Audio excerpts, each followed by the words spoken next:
my Lord. Oh, my Lord. Talking about Boston Latin. Larry, oh, we know. Oh, my gosh. And Matt, what class were you in? 97. 97. Oh, you're a youngster, man. You I'll be were 60 this year. I'll be 60 years old this year. No way. Oh, my God. Yeah, class 80. 80. Amazing. Yeah. We're the class that went to the Boston Garden. We lost. We played against Patrick Ewing. We almost won. Two of our top guys fouled out, and we lost that game. But we put Latin on the map for basketball. Absolutely. You did. Absolutely. Yeah. Amazing. Yeah. My nephew played football there. Oh, okay. Yeah. Yeah. Patrick was with Cambridge Ridge and Latin. That's Exactly. right. That's right. He's coaching at Georgetown now. Yeah. I know. I saw him playing Bishop in the Boston shootout. It was Boston against New York, and it was Patrick Ewing was on one team and Chris Mullin was on the other team. Oh, my gosh. Yeah. Wow. You couldn't see a better basketball game. Yep, I remember that. Yeah. Wonderful. Well, I think we will get started, ladies and gentlemen. So we'll gavel. I should have read first. Kerry, we're good to go, I assume? Yes, sir, Mr. President. Good to Thank go. you, Kerry Jordan. Good afternoon, everyone. My name is Matt O'Malley. I am the President Pro Tempore of the Boston City Council. Today is April 7th, 2021, and in accordance with Governor Baker's executive order modifying certain requirements of the open meeting law, the Boston City Council is being conducted remotely. Viewers can watch the council meeting live on YouTube or by visiting boston.gov/city-council-TV. Madam Clerk, as we begin, would you please call the roll to ascertain the presence of a quorum? Thank you, Mr. President. Councilor Arroyo.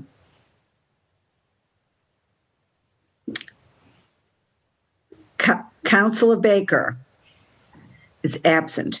Councilor Bach. Present. Councilor Braden. Present. Councilor Campbell.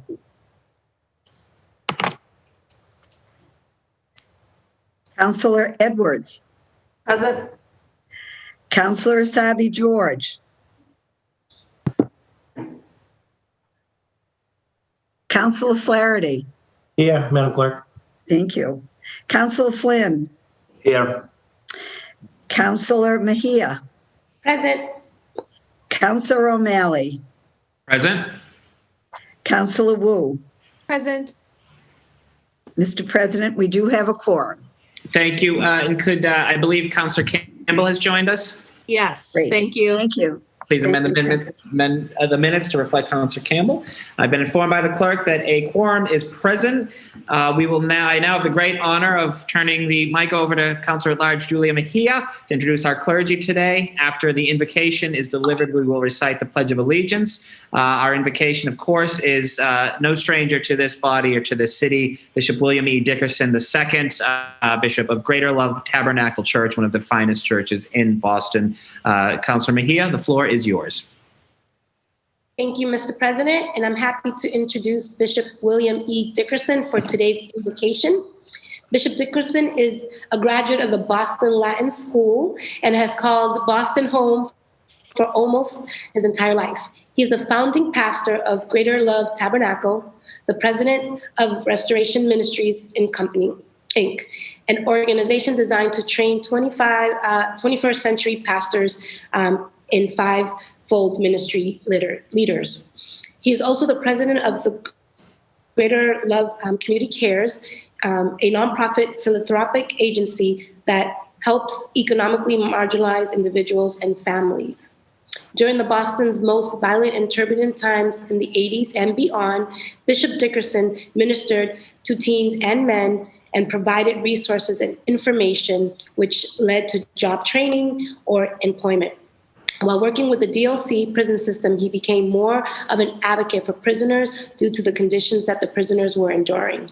During that time, he worked with prison inmates to develop programs such as Behind the Walls, video projects, dialogues with inmates when he spoke to various African heritage groups. We're incredibly grateful to have him here today and to give our invocation. Thank you, Bishop Dickerson. I'm so incredibly grateful to have you here. The work that you did in the 90s in terms of the Boston Miracle, you were front and center, and I'm so grateful to see you here today alongside us. So thank you. The floor is now yours. Thank you, Julia, and thank you to Council President Matt O'Malley, and to all my friends. I see you all on this wonderful Zoom call on this this afternoon, and I pray that God's blessings be with each one of you all. Let us pray. Heavenly Father, we thank you for allowing us to come together as, Lord, we stand together with the City Council of Boston. We pray your choices, blessings to be upon each one of them. Bless us in this session, Lord. May it be fruitful and productive, Lord, as they go forth to do the work of the city, Lord. And I pray, Father, that your peace will prevail. You spoke to the prophet Jeremiah, and you state, seek the peace of the city, for as it prospers, so will you.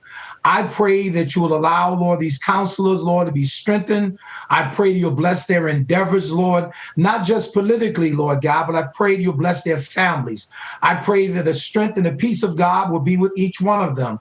I pray, Heavenly Father, that you will touch this city, that you will, Lord, touch the marginalized people that are marginalized economically, Lord, those that are dealing with adverse effects in the aftermath, Lord, of so much, Lord, hurt and pain because of homicides and because of deaths, Lord. I pray that your peace will prevail.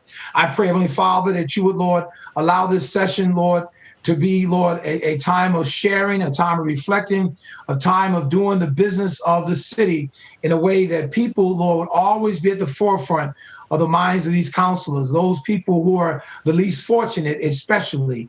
I pray, Heavenly Father, you'll bless the city of Boston. Bless, Lord, our Mayor Janey, Lord. Bless, Heavenly Father, all of these counselors as they're in their respective places. Bless, Lord, the Council President Matt O'Malley and all of these council members. I pray that you'll bless and strengthen their constituents, Lord, and allow your peace to prevail throughout the city of Boston.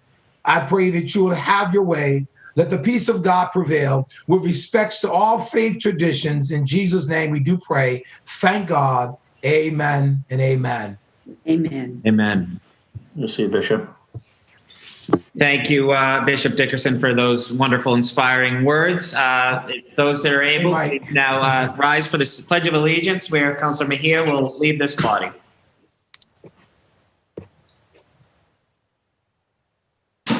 I pledge allegiance to the flag of the United States of America, and to the and to the republic for which it stands, under God, indivisible, with liberty and justice for all. What, you trying to trip me up, Matt? You did great. Thank you, Councilor Mejia. Wonderful job. And always great seeing Bishop Dickerson as well. Thank you all. Madam Clerk, would you please amend the minutes to signify that we've been joined by Councilor Arroyo, Councilor Asaibi George. I think that's everyone that we had previously been missing. Correct. Thank you. We're now moving on to the first order of business, which is the approval of the minutes. Seeing and hearing no discussion or objection, the chair moves to approve the minutes from the last meeting as presented. Madam Clerk, would you please call the roll? Certainly. Councilor Arroyo for the approval of minutes. Yes. Councilor Arroyo, yes. Councilor Baker. Councilor Bach. Yes. Councilor Bach, yes. Councilor Braden. Yes. Councilor Braden, yes. Councilor Campbell. Yes. Councilor Campbell, yes. Councilor Edwards. Yes. Councilor Edwards, yes. Councilor Asaibi George. Yes. Councilor Asaibi George, yes. Councilor Flaherty. Yes. Councilor Flaherty, yes. Councilor Flynn. Yes. Councilor Flynn, yes. Councilor Mejia. Yes. Councilor Mejia, yes. Councilor O'Malley. Yes. Councilor O'Malley, yes. And Councilor Wu. Yes. Councilor Wu, yes. Mr. President, the minutes have been approved unanimously. Thank you very much, Madam Clerk. Now moving on to reports of public officers and others. Madam Clerk, would you please read dockets 0488 through 0498? Certainly. Docket 0488, notices received from the mayor of the appointment of Edward McGuire as Director of Neighborhood Services effective December 7th, 2020. Docket number 0489, notices received from the mayor of the appointment of Aisha Miller as Chief of Civic Engagement effective December 7th, 2020. Docket number 0490, notices received from the mayor of the appointment of Alexandra Valdez as Executive Director of the Mayor's Office on Women's Advancement, effective January 11th, 2021.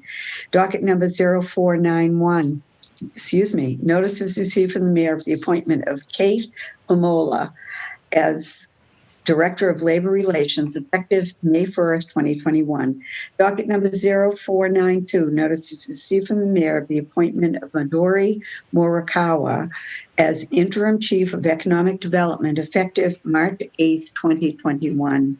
Docket number 0493, notice is received from the Mayor of the appointment of Caitlin Passafaro as the Director of Office of Intergovernmental Relations, effective November 16th, 2020. Docket number 0494, notice is received from the Mayor of the appointment of Kerry Griffin as Director of Public Facilities, effective February 22nd, 2021. Docket number 0495, notice is received from the Mayor of the appointment of Robert Melvin as Commissioner of Property Management, effective April 5th, 2021. Docket number 0496, notice is received from the Mayor of the appointment of Christopher Osgood as Chief of Staff, effective March 23rd, 2021. Docket number 0497, communication was received from Sheila Dillon, Chief Director of the Department of Neighborhood Development, regarding the City of Boston's 2020 annual report on Boston's affordable housing. Docket number 0498, communication was received from Maureen Joyce, City Auditor, regarding the City of Boston's fiscal 2020 comprehensive annual financial report and basic financial statement. Thank you very much, Madam Clerk. Dockets 0488 through 0498 will be placed on file. Please make sure you get a nice drink of water as we move on to matters recently heard for possible action. Madam Clerk, when you're ready, please read docket 0214. Thank you. Docket 0214, order for hearing regarding an Alston-Brighton master plan and zoning initiative. Thank you very much, Madam Clerk. The chair now recognizes Councillor Wu, the chair of the Committee on Planning, Development, and Transportation. Chair Wu, the floor is yours. Thank you, Mr. President, and I will defer most of the comments to the lead sponsor, but just wanted to thank everyone for taking part in this. We had a very thoughtful, very comprehensive conversation with so many community leaders, advocates, residents, and really want to thank members of the BPDA and various other parts of the administration for being with us. And thank you most of all to Councilor Breeden and all the colleagues who joined us and heard from residents on the strong need for there to be some coordination, planning, and integration of all the various pieces related to development, transportation, open space, arts, schools in this neighborhood. Thank you very much. Thank you very much, Councillor Wu. The chair now recognizes the district council from Alston-Brighton. Councillor Breeden, the floor is yours. Thank you, Mr. President. Thank you, Councillor Wu, Chairwoman Wu. I really was very excited to participate in a very robust conversation yesterday about the need for a comprehensive master plan in Alston-Brighton, the district of the second largest neighbourhood in the city with a population of 75,000, and we have never had a master plan. We've had zoning, but we haven't had a master plan. So I think it was a very informative and engaging conversation yesterday, and I hope that we can continue to pursue this objective of having a comprehensive master plan that really will be inclusive and really work to through the lens of a public health lens and an equity lens as we plan the future of our neighbourhood and all of the neighbourhoods across the city. So I look forward to continuing to work with you on this, and thank you so much. And thank you to all the panellists and all the members of the administration who participated yesterday also. Thank you, Councillor Breeden. Seeing no further discussion on docket 0214, it will remain in the Committee on Planning, Development, and Transportation. Madam Clerk, would you now please read docket 0396? Thank you. Docket 0396, ordinance amending the City of Boston Code Ordinances, Chapter 6, Section 6-10, Language and Communication Access for City Services. Thank you very much, Madam Clerk. The chair now recognizes Councillor Edwards, the chair of the Committee on Government Operations. Chair Edwards, the floor is yours. Thank you very much. I want to thank all of the councillors for attending. Of course, the lead sponsor, Councillor Mejia, Councillor Flynn, Councillor Braden, and Councillor Sabi George. Representing the administration was Jennifer Weaver Long, Director of Office of Language and Communication Access, Dominique Williams, Deputy Director of Equity and Inclusion Cabinet, Natasha White, Chief of Staff of the Equity and Inclusion Cabinet, Kirsten McCosh, Commissioner of Disabilities Commission, and Anli, Senior Policy Advisor of the Mayor's Office of Immigrant Advancement. We had some guest panelists also who started off the conversation, really explaining the context for and why we absolutely need to upgrade, if not expand, our language access in the City of Boston.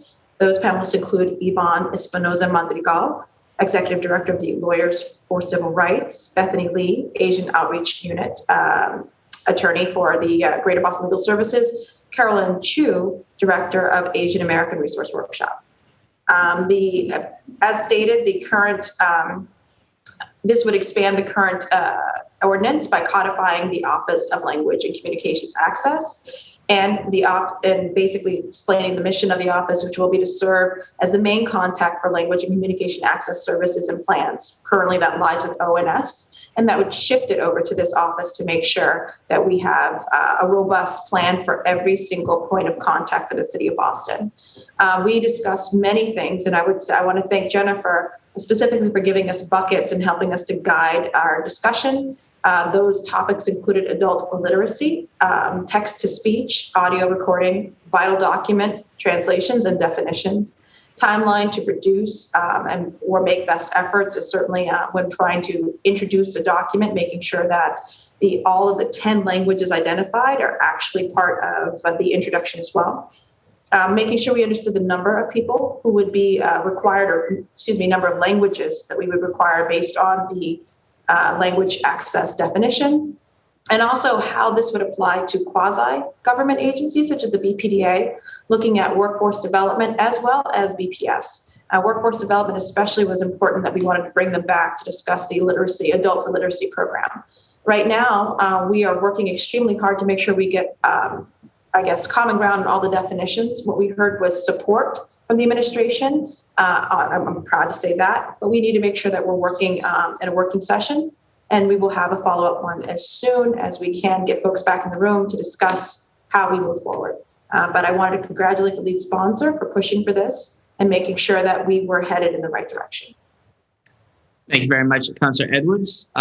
Did the lead sponsor wish to speak on this before we remand it back to committee? Okay. Chair now recognizes the at-large councillor from Dorchester, Councillor Mejia. The floor is yours.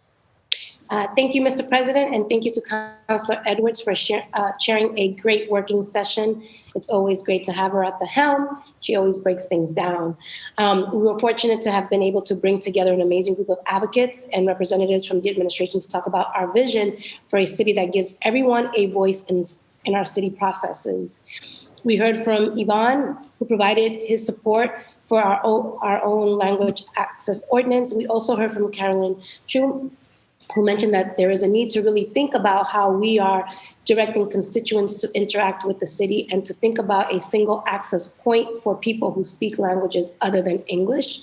We were also lucky to have Bethany Lee from the Greater Boston Legal Services to discuss the need for language lines for people to get access to important services.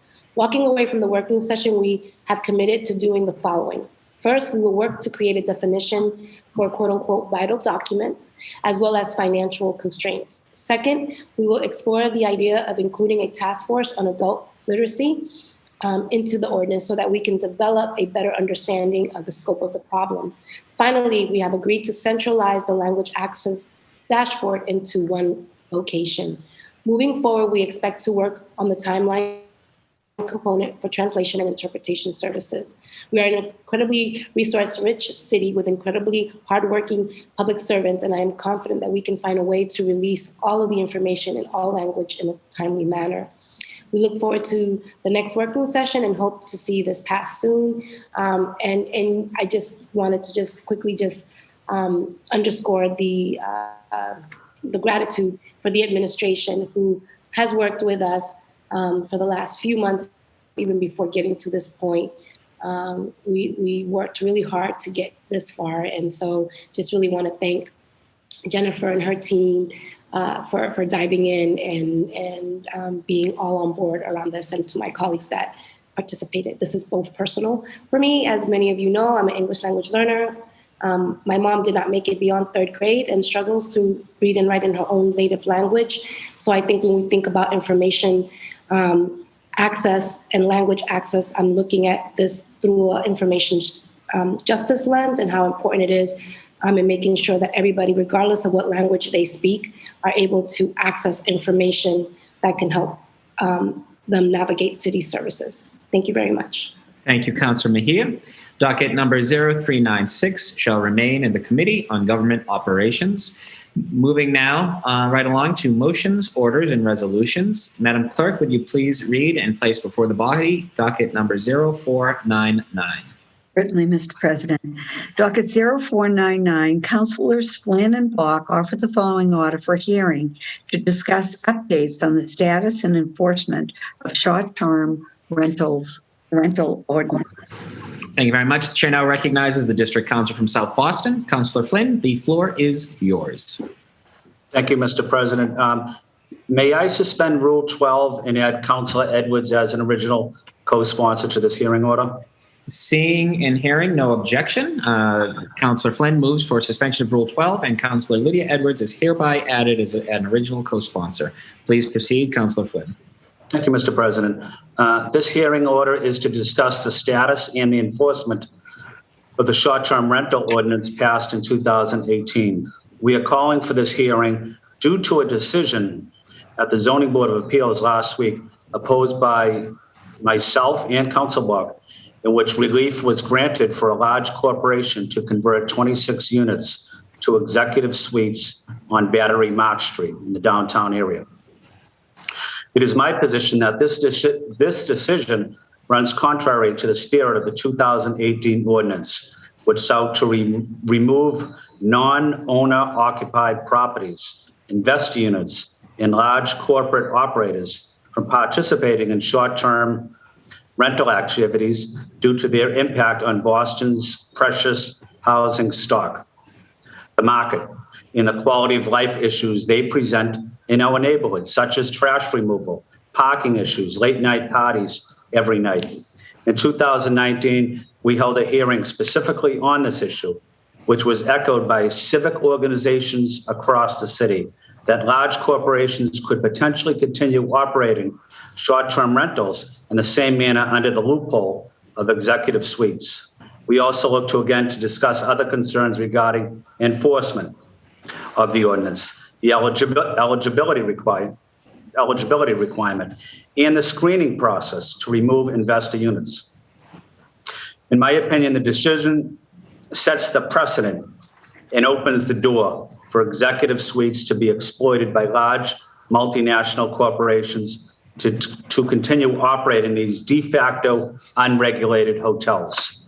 In recent years, there have been several similar proposals elsewhere in downtown and the South End. In my colleagues here and civic groups across the city, ADCO, the Chinese Progressive Association, the Bay Village Neighborhood Association, to name a few, we've had to stay vigilant to oppose these conversions every time they pop up at the ZBA agenda. And these companies are trying to be cute. They defer several times, trying to wait us all out and catch us napping. While executive suites use is exempt in this ordinance, that was mainly to allow existing executive suites to still operate for hospital, institutional, or business stays. We wanted to protect existing research, business, academia. What corporate operators are doing now is converting existing residential units into executive suites. That is not what the ordinance intends and what it was allowed to do. Our city has told other people who own property that they can't do this unless they're owner occupied. We've worked with ISD to identify a number of them, and we stopped them. After all that we've done, why are we going to let large multinational corporations come in and write their own rules and push people around just because they can hire staff and operate like an unregulated hotel? Outrageous. In the final analysis, in the midst of an affordable housing crisis, as we recover from both the pandemic and economic crisis, I find it unconscionable, disappointing that the zoning board approved last week's proposal from a large multinational corporation to convert 26 units. It's time for us to stand up for our values as a city. I, in this body, voted to ban these large corporations from operating these unregulated hotels because they take away housing stock. They drive up the market and present serious quality of life issues in every neighborhood. And finally, Mr. President, our hotels are struggling. These hotel workers are struggling. We need to get them back up on their feet. The last thing we need to do is opening up short-term rentals at the expense of hardworking immigrant workers, Black, brown, Asian, that rely on a decent paycheck to support their families. We don't need to bend over and help large corporations to make a profit in this city. The city is about our workers and their desire to work hard and present and provide for their family. Thank you. Thank you, Mr. President. Thank you very much, Councillor Flynn. Chair now recognizes the District Council from Beacon Hill. Councillor Block, the floor is yours. Thank you so much, Mr. President. I want to thank my colleague, Councillor Flynn, for his leadership on this and for allowing me to join him, not only in this measure, but also in our repeated efforts to defeat these proposals at the Zoning Board of Appeals. And I think it's just really important to underscore that what seems like a one-off loophole could very easily become the loophole that a truck can drive through to kind of undo a lot of the progress that, frankly, many colleagues on this council achieved in partnership with the Association of Downtown Civic Organizations and lots of advocates from around the city saying that, our downtown neighborhoods need to be communities for people to live. And if we aren't firm on this, what ends up happening is people say, well, wouldn't this be a nice place to pretend to live for a few days? And before you know it, you have the kind of Disneyfication of the city and a situation where folks are not able to stay in their homes and long-term leases are not financially competitive compared to these short-term rental options. So I'm really grateful for the leadership, again, of many folks on this council in relation to passing the short-term rental ordinance. And I share Councillor Flynn's deep concern about the executive suites as a potential loophole.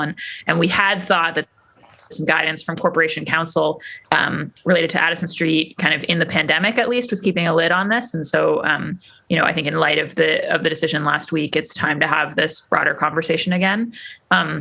I also think it's just time for a bit of an update on where we are with the short-term rental ordinance. Obviously, the whole market's been thrown out of whack by the pandemic. And now as we think about an equitable recovery, we really do want to make sure that this is a recovery in which, as Ed said, we're helping support our hotels, in which we're making sure that health and safety regulations are really applying across the board in our hospitality industry. And I think there are some opportunities to fine-tune implementation. And I think ISD has been receptive to conversations about this. But thinking about, for instance, like how people certify that they are executive suites, and maybe having a more rigorous process for that, and recognizing that there's something really different between, someone with a long-term permanent contractual arrangement with a hospital or a major institution that have folks coming for weeks and that are filtering through versus somebody who is basically offering an Airbnb and once sent an email to a hospital administrator saying, hey, we're open for business in your area. I think we see really wide range of folks trying to qualify under this heading. And again, it's the principle of the thing and the potential result for all of our downtown neighborhoods if we don't sort of check the loophole at the offing. So glad that we're going to be having this hearing, and again, grateful to both Councillor Flynn and Councillor Edwards, my co-sponsors on this, and all of the councillors, including Councillor Wu, who were leaders on this before. So thank you, Mr. President. Thank you very much, Councillor Block. The chair now recognizes the District Council from East Boston, Councillor Edwards. The floor is yours. Thank you very much. I wanted to actually just what Councillor Bach ended on, I wanted to start with and say thank you to Councillor Wu and her leadership as the main sponsor of the short-term rentals, our regulation that we have today. Not only was she a leader in that, but she was also viscerally attacked, if we all recall, and having to deal with that moment. And I want to thank all the colleagues we rallied around Councillor Wu to acknowledge that someone who is attacked by corporations for standing up for residents needs to not only have the backing of her colleagues, but also we need to send a strong message to corporations that we're not for sale.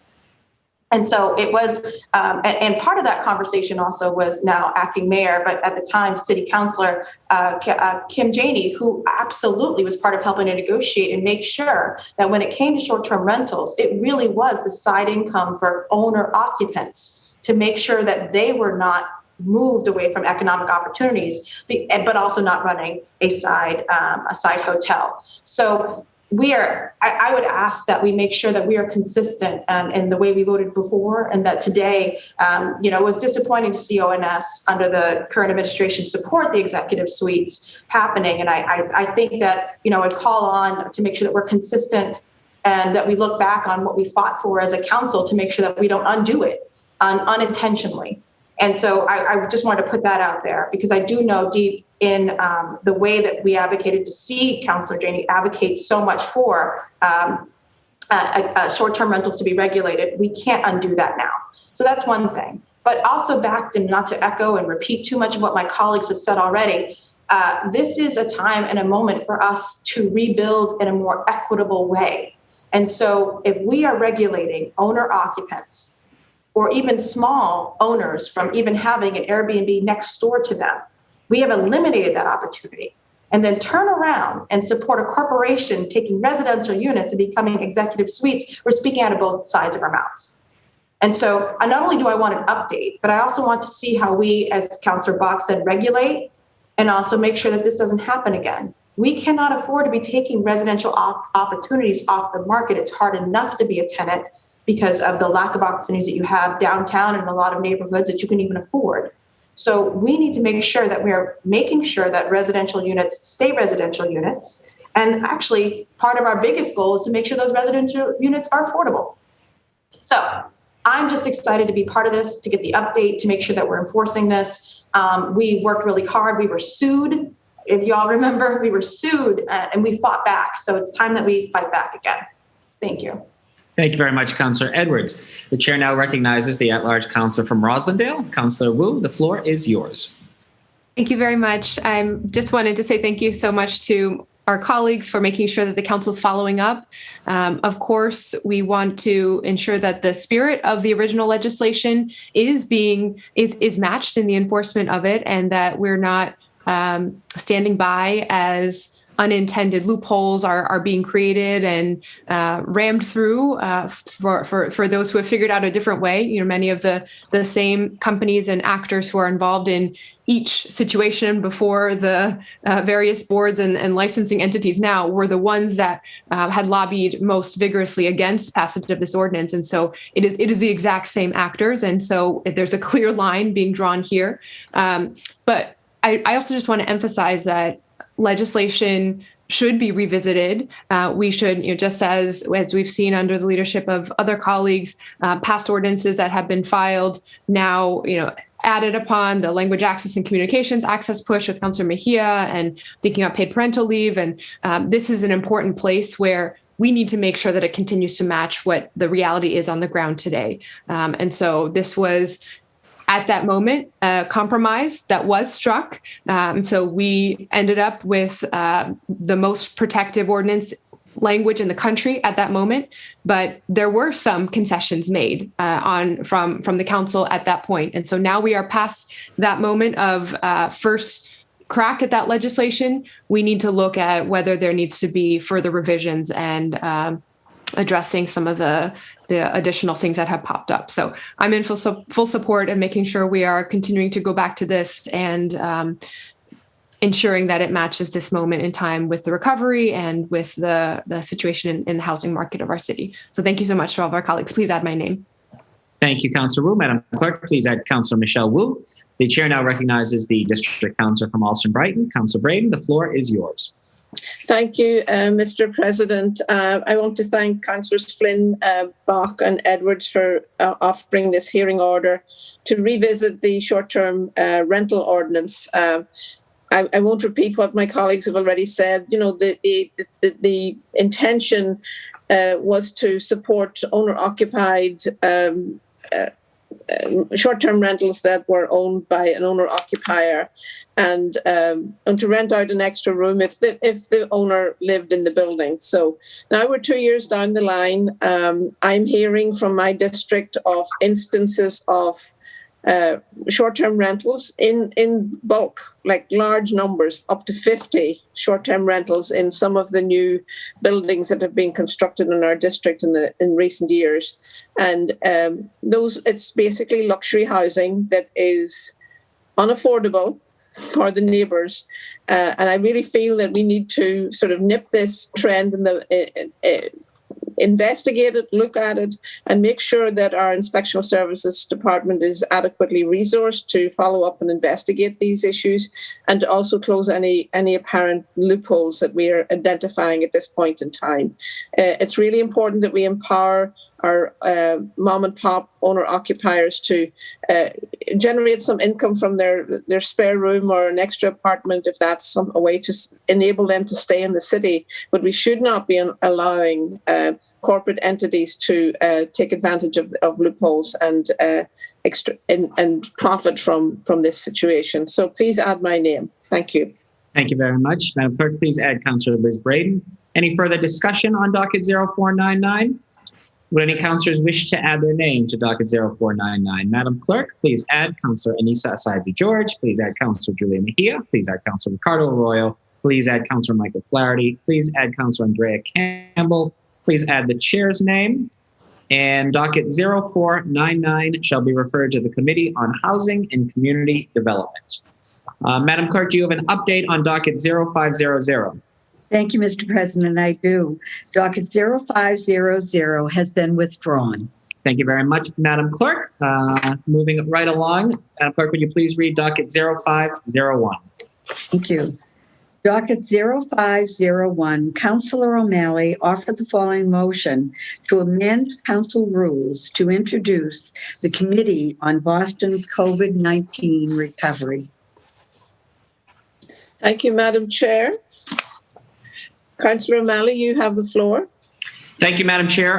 Before I speak on docket 0501, I would like to substitute language for this motion. Seconded.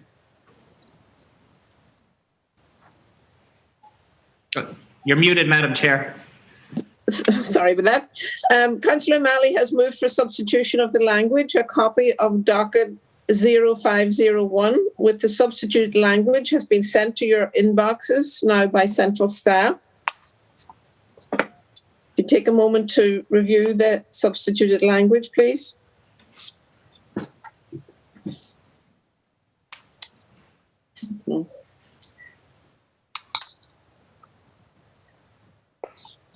Are there any objections on the substitution of language for docket 0501?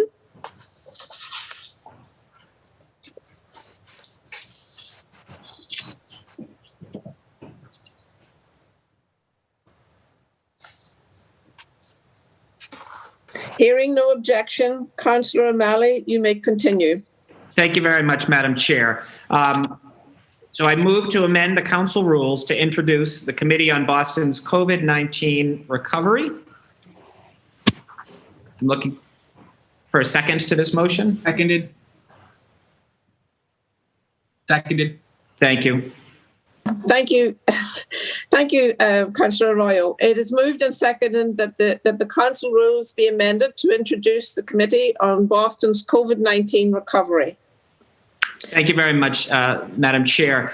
In my time on this body, we've seen a number of special committees and new committees established, all important. One of the committees started by our former colleague, now Congresswoman Ayanna Pressley, back in 2010 rather, was the Committee on Healthy Women, Families, and Communities. After that, we saw Councilor Arroyo's brother create a special committee on asthma. We've seen special committees on civil rights. We've seen special committees on the proposed casino in East Boston, going back now 7 or 8 years. Special committee on charter reform. All of these were obviously incredibly important. I think one of the most impactful committees that we now should be dealing with is our COVID-19 recovery. And I want to be crystal clear from the offset. The purpose of this committee is not to somehow take away from the really important and substantive work that's been done by each and every one of you as it relates to the pandemic, as it relates to healthcare, as it relates to small business, as it relates to education, as it relates to infrastructure. This committee is not to supplant that or take away from that. Those committees will continue working in this space as it relates to the pandemic and recovery. But we have an opportunity, and I would say an obligation, as it relates to dealing with the potential hundreds of millions of dollars, federal funds, some state funds will be coming to our city to help this city recover, as cities across the country are doing. With President Biden's administration, an aggressive plan, we already should see $400+ million coming to the city of Boston. Additionally, it's my understanding that there was added funds that were sent to Suffolk County. Now, a lot of people don't know this, but with the abolishment of the counties in the late 90s, early 2000s, the county commissioners for Suffolk County are actually us. The 13 members of the Boston City Council are county commissioners. So in addition to making sure that we're able to watch these dollars and make sure that they're spent correctly and effectively and equitably in Boston, I would argue that we also have an opportunity to look at Chelsea, Winthrop, and Revere, the 3 other communities that make up Suffolk County, and making sure we can support them from this vantage point as well. So the purpose of this this committee, Boston's COVID-19 recovery, is to help have a central repository where many of these grants will be going forward. Now, I want to be clear, I'm not looking to duplicate any work. Through our budget process, the Ways and Means Committee will continue to be the vehicle to address these grants as they come in through the end of the fiscal year, June 30th. But going forward, to have a standing committee that can not only elevate the importance of this money, but make sure that we have an opportunity to come together to discuss this, to include community voices, to help highlight the important needed funds and support that we are getting from our federal and state partners, and make sure that they are distributed equitably, fairly, and effectively, is why I am calling for the formation of this committee today. Again, I want to acknowledge the work that has been done by each and every one of you. Over the last 13 months, nimbly and quickly and effectively and passionately, we all have worked hard to make sure that we can position Boston in the best possible light and the best possible position going forward as we hopefully recover. That's not going to change, and this isn't meant to somehow take away from the work that's been done. In fact, I would argue that this enhances it. But by having a centralized committee, a new committee on Boston's COVID-19 recovery, which will help oversee and disperse and bring people together as it relates to spending these hundreds of millions of dollars, potentially increase to close to $1 billion as time goes on, is the right prudent move to do. This isn't something that's new to Boston. Several other municipalities around the Commonwealth have done this. Springfield has done this. Worcester has done this. Beverly, Massachusetts has done this. The state legislature recently created a joint committee on this financing, so this will work nicely with that. So again, I look forward to continued conversation on this, but this is a motion, so I'll be moving to establish this committee today. Thank you very much, Madam Chair. Thank you, Councillor O'Malley. I will now turn the chair back over to you. Thank you very much, Councillor Braden. The chair now recognizes the District Council from Beacon Hill. Councillor Bach, the floor is yours. Thank you so much, Mr. President. And I just wanted to express my support and say, obviously, it's very important to me as Ways and Means Chair that we do have these grants coming to Ways and Means this spring because of the fact that I think as I've discussed, I think with all members of the council and also with the folks on the administration side and the budget team, the reality is that this money from the federal government is going to be part and parcel of what we're doing in all of our departments, right? And so we really want to make sure we're having a joined up conversation and making it maximally easy for our constituents to participate in that joined up conversation through the spring. But the reason I think it's a good idea to have a special committee in a context like this It's actually part of the same reason I think it's so important that we have a Community Preservation Act committee, which is that I think as someone who believes in government and the ability of government to do good things, I think it's really important for citizens to see the results of major initiatives. And I think like in the case of CPA, obviously folks voted for a surcharge on their property taxes. And by focusing on CPA and what those grants are enabling, rather than simply rolling it in with our overall budget conversations, we highlight what people have done together by voting for those funds.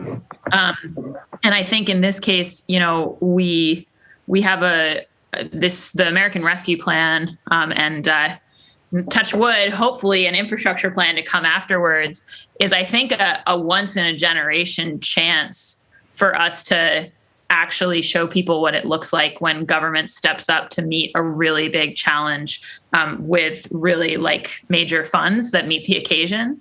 And I think that, you know, it's incumbent upon us as the sort of local level recipients of that to really highlight, and you do everything we can to highlight, to sort of like focus for people on the fact that that money's being well stewarded, it's being well spent, it's resulting in an equitable recovery, and it's frankly the type of federal policy and policy all the way down that they should continue to support at the ballot box. So I think that it's sort of a right and proper thing to have that focus. And as Councillor O'Malley said, the state legislature and other bodies have moved in this direction. So just wanted to say that I think on the Ways and Means side, keeping it with budget's important for the spring ahead. But I think the idea here makes a lot of sense. So thank you, Mr. President. Thank you, Councillor Bach. The chair now recognizes the at-large councillor from South Boston, Councillor Flaherty. The floor is yours. Thank you, Mr. President. Obviously support the proposal as amended. And I just think based on my experience, anytime we as a council have had a standalone committee that focuses, sort of narrowly tailored on a very specific issue, we did it with core reform, as just mentioned by our colleague, community preservation. It just, it allows us to sort of have a designated review. And I think in this instance, the committee will do just that. It'll provide a forum for people to learn about how the money is being planned to be spent, as well as to allow us as a body to provide input on how we would like to see that funding spent as the legislative branch of city government, and also dovetails nice with the individual work of the individual chairs of the committees and the great work that they've been doing over the year. Gives them an opportunity to kind of weigh in a very specific forum in committee to address those issues. So I think additionally, it will help serve as a tracking mechanism for us, so it won't get lost in all of the different committees and what have you. So working, I think, in partnership as referenced through the budget process will be helpful.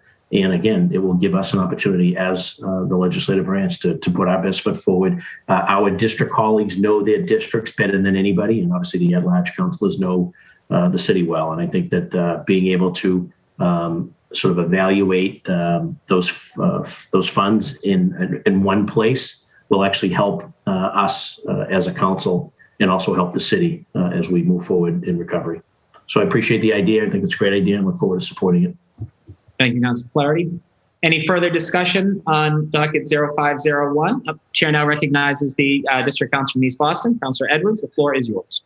Thank you very much. I also want to echo my support for the creation of the new committee. I do believe we're meeting the moment and making sure that people understand we're dedicated and we have our eyes specifically on how, I think it's almost $1.9 billion potentially coming to the city of Boston, and how that is going to be distributed in, as the word of the day, an equitable way, in a way that also includes contractors of many different backgrounds, our minority business and women business. It is important that we look at this moment and this money as ways to help move us forward as a city. I'm really excited about those conversations.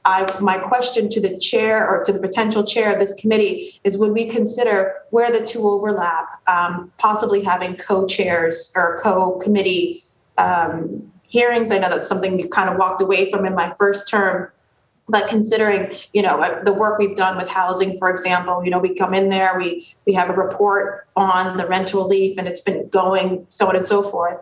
I don't see the point in having a separate housing one in housing. I'm happy to, as the chair of housing, for example, co-sponsor or co-mitigate or administer a hearing if we're going to be dealing with those grants. Maybe that helps also to streamline. And as Council Flaherty, it just really popped into my mind, made very clear, we don't want the money spread all over different places and different conversations at different times. I'd love to see a regular hearing. I'd love to see maybe even we set an amount. We're going to discuss 30, 40, $50 million in these hearings at a time and really get to the meat of the matter. So I'm excited about this. Thank you very much. Thank you, Councillor Edwards. And certainly collaboration is the driving force behind this committee. And I think that will be borne out in the weeks and months ahead. So any further discussion on docket 0501? Seeing none, it's now time to vote on this motion. I'm sorry, Councillor Braden, did you? I think I was voting in support. I see this. We will do. We have to have a vote, or yeah. Yes. I'm sorry. We will have to vote. Will have to be a roll call, but appreciate that. So on the creation of this new committee, docket 0501 in the amended draft, which all of you have received in your email box, now calling for a vote. Madam Clerk, would you please call the roll? Thank you, Mr. President. On docket 0501 as amended, Councilor Arroyo. Yes. Councilor Arroyo, yes. Councilor Baker. Councilor Bach. Yes. Councilor Bach, yes. Councilor Braden. Yes. Councilor Braden, yes. Councilor Campbell. Yes. Councilor Campbell, yes. Councilor Edwards. They don't take your. Yes. Councilor Edwards, yes. Councilor Sabi George. Yes. Councilor Sabi George, yes. Councilor Flaherty. Yes. Councilor Flaherty, yes. Councilor Flynn. Yes. Councilor Flynn, yes. Councilor Mejia. Yes. Councilor Mejia, yes. Councilor O'Malley. Yes. Councilor O'Malley, yes. And Councilor Wu. Yes. Councilor Wu, yes. Mr. President, docket number 0501 is amended, has passed unanimously. Thank you very much, Madam Clerk. Madam Clerk, do you have an update on docket 0502? I do. Docket 0502 has been withdrawn. Thank you very much. Madam Clerk, would you please read and place before the body docket 0503? Certainly. Docket 0503, Councilors Bach and Edwards offer the following resolution in support of an act to guarantee a tenant's right of first refusal. House docket 2984 and Senate docket 1672. Thank you very much, Madam Clerk. The chair now recognizes the district counsel from Beacon Hill. Councillor Bach, the floor is yours. Thank you so much, Mr. President. May I suspend Rule 12 and add Councillor Liz Braden as an original co-sponsor? Seeing and hearing no objection, Councillor Bach moves for the suspension of Rule 12 and the addition of Councillor Liz Braden as an original co-sponsor. She is hereby added. Councillor Bach, please proceed. Thank you so much, Mr. Chair. An act to guarantee a tenant's right of first refusal is it's sponsored by Representatives Livingstone and Consalvo and Senator Jalen this term, and it would allow tenants associations or an organization of their choosing, such as a local housing authority or CDC, to purchase rental buildings in the event of a sale or foreclosure. This is something that has come before the council before, and we were grateful for the council's support of TOPA in the last session, and with strong lobbying, certainly by myself and Councillor Edwards, but by a lot of advocacy organizations and the whole council, and just like a million voices from every corner. We actually got this in as an amendment on the economic development bill and got it all the way to the governor's desk, at which point it was vetoed in the final hours of the last session opportunity. So that was extremely frustrating, and all the more so because just so many advocates in the city have been working for so long on this effort. And as somebody who represents a District 8 with very high housing costs, I've witnessed firsthand how tenant ownership anchors a lot of the most vibrant and diverse mixed income communities in my district. So, from Mission Hills, Charles Bank, to Mission Park, to the co-ops of the Fenway, and really, allowing this opportunity for tenant ownership.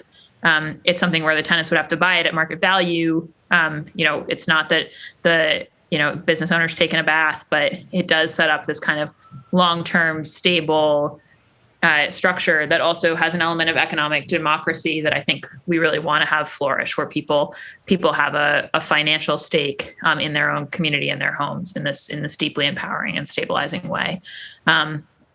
everyone knows I gave my first maiden speech on this body on cooperatives. And again, TOPA would enable a lot more of those. But for it to really work, our laws need to catch up to make this more possible. And one of the critical moments is at this moment of sale, creating an opportunity for tenants to organize, work with a partner, and buy their property. So, I think it's a common sense housing measure. I think, like I said, it was extremely disappointing to have it fail at the 11th hour last session, but we are back stronger than ever this session. And I think we're bringing this before you today.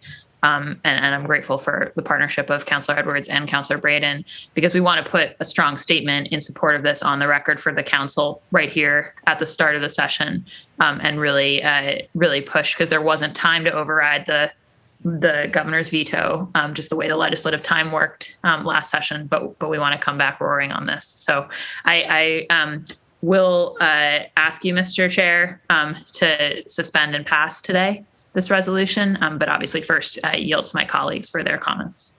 Certainly. Thank you, Councillor Bach. The chair now recognizes the district council from East Boston, Councillor Lydia Edwards. The floor is yours. Thank you very much. I'm very excited to support this and to continue to support the Tenants Opportunity to Purchase Act. And that's exactly what it is. It's one more tool in the toolbox to give an opportunity, not a right, not an absolute, just so that tenants are at the table. The worst part is when a building is sold and there's a clear out, and the tenants weren't, one, even told about it, and two, until they get an eviction notice, but that they could have, if they organized, offered a market purchase price to the owner. And that's what this would do. It gives them the opportunity to compete in the market. That's it. And if they cannot compete in that market, that they could give their right to some other entity that can, again, compete in the market. And I think that is what we're missing in this entire conversation. There's some sort of horrible rumor about this is going to stop sales, or that somehow people are going to be unable to get wealth from their properties. And that's just not what it is. The other thing that not only is an opportunity, but it's an option, a local option, which allows then for local municipalities to add whatever special sauce onto this law to make sure that it doesn't hurt their individual housing markets. So again, opportunity, options, housing, these are things that we support. It was incredibly devastating to see it get through both houses and to see it vetoed by the governor. I think believing incorrectly that it was going to hurt people from being able to dispense with their property. If at anything, it allows for more people to become owners, whether through a cooperative, whether through a nonprofit organization or through a housing authority. These are all opportunities and options to allow for different players to compete. I think competition is good. I think most people who are capitalists think competition is good. So all I can say is this is a wonderful thing. I hope that you will continue to support it, colleagues, and I hope we can pass this resolution today. Thank you. Thank you very much, Councillor Edwards. The chair now recognizes the district council from Ulster Brighton, Councillor Breeden. The floor is yours. Thank you, Mr. President. I want to thank Councillors Bach and Edwards again for including me in this resolution. I not repeat what they've already said. I think this is a really critical tool to give tenants the opportunity to and the right to purchase a building that they're being displaced from. I think that we need to use every tool in the box to help stabilize our communities, to stabilize the folks who are being displaced by speculative investment in the market, and a great way to really reverse the trends of recent years, especially out in Ulster Brighton, where we have seen a massive decline in owner occupancy. And I really feel this is a positive measure, and I hope that we can get it through the State House and get it passed in short order. Thank you. Thank you very much, Councillor Breeden. Looking for further discussion. Bear with me, ladies and gentlemen. Seeing no further discussion, I'm now looking to see if any councillors wish to add their name as a co-sponsor. Madam Clerk, please add Councillor Michelle Wu. Please add Councillor Ed Flynn. Please add Councillor Nisa Sabi George. Please add Councillor Ricardo Arroyo. Please add Councillor Julia Mejia. Please add Councillor Michael Flaherty. Please add Councillor Andrea Campbell. Please add the chair's name. And Councillors Bach, Edwards, and Breeden move for suspension of the rules and adoption of docket 0503. Madam Clerk, would you please call the roll? Thank you. Docket 0503, Councilor Arroyo. Yes. Councilor Arroyo, yes. Councilor Baker. Councilor Bach. Yes. Councilor Bach, yes. Councilor Braden. Yes. Councilor Braden, yes. Councilor Campbell. Yes. Councilor Campbell, yes. Councilor Edwards. Yes. Councilor Edwards, yes. Councilor Asabi George. Yes. Councilor Asabi George, yes. Councilor Flaherty. Yes. Councilor Flaherty, yes. Councilor Flynn. Yes. Councilor Flynn, yes. Councilor Mejia. Yes. Councilor Mejia, yes. Councilor O'Malley. Yes. Councilor O'Malley, yes. And Councilor Wu. Yes. Councilor Wu, yes. Mr. President, docket number 0503 has been adopted unanimously. Thank you, Madam Clerk. Would you now please read and place before the body docket number 0504? Thank you. Docket 0504, Councilor Edwards offer the following order for hearing to review central staff policies, procedures, performance, regulations. Thank you very much, Madam Clerk. The chair now recognizes the District Council from East Boston. Councilor Lydia Edwards, the floor is yours. Thank you very much. You know, we've discussed as a body going out to Worcester. We've discussed as a body going onto college campuses. We've discussed as a body even supporting workers nationwide. And I feel that as a workers' rights attorney, a member of the UAW union, that if I can go anyplace else, it should actually be my own backyard. The fact is, central staffers work for us. The average central staffer has 13 bosses, and they're us. Not saying that we're not great, just saying that at the end of the day, when someone has to balance all of that, and they're politicians at that, with very big megaphones, it's that support other workers, that it's time that we review our own policies and how we treat the workers who work for us. This is not saying that we aren't good. This is saying if we can be better. And a matter of fact, there's some rights that we fight for other workers that some of our central staffers don't have, then we need to do that. I want us to look at the central staff rules and regulations specifically because they haven't been updated since 2013. There's been actually additional rights given to other workers that we haven't even incorporated in them, except for the order in 2018, which allowed for us to deal with harassment, discrimination, and retaliation. I actually think that we deserve a regular, if not annual, check-in on how we treat our workers. But also, there's a real concern about the separations of powers in the City Hall. You know, our workers work for us. We have also human resources. There's a confusion sometimes, and also in the complaint process. From us about central staffers, from central staffers, honestly, about us. So I think we need to have that difficult, honest conversation. We also need to truly and honestly incorporate in our culture City Councilor's annual review, or at least personnel review. So I look to you, President Pro Tem, to spearhead that. I don't know if I need to do a hearing order, but I do think an annual review or a review of where we are and how things are working, and for central staffers to feel heard and have a voice. You know, the thing is, and we forget this, central staffers don't have a formal contract with us. They have no union agreement. Again, 13 bosses, you can be a little exposed. They have extensive responsibilities and they've only grown. You know what happened when responsibilities grew when I was representing domestic workers? We called that job creep. And you know what I fought for? A formal contract. They're the only workers actually that have a contract without being in a union that actually cancels job creep. Because every time you add to their job, I demand that families pay their nannies or their house cleaners more. Let's be honest, colleagues, we've added a hell of a lot to central staff's job, and they have risen to the occasion, especially during this pandemic. I actually want to echo what Councilor Bach mentioned at one point, maybe the 2 hearing limit or a certain amount of limits on where and when and how to have hearings. At the end of the day, there's prep work before I sign on 10 minutes late. And there's, God knows, there's a lot of prep work after, or at least post work, to prepare the committee reports, to make sure that we look good. All of this they do without complaint. All of this they do excellently. I'm proud of our central staffers. I'm proud of every single one of them. And I think it's time that we make sure that our regulations and the way we treat them also reflects that.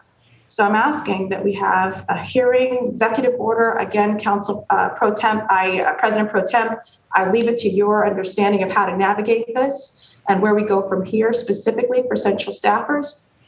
And again, I also want to be part of that conversation is performance evaluations.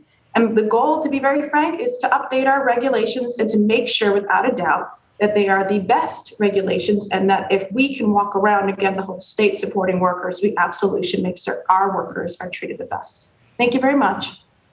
Thank you, Councillor Edwards.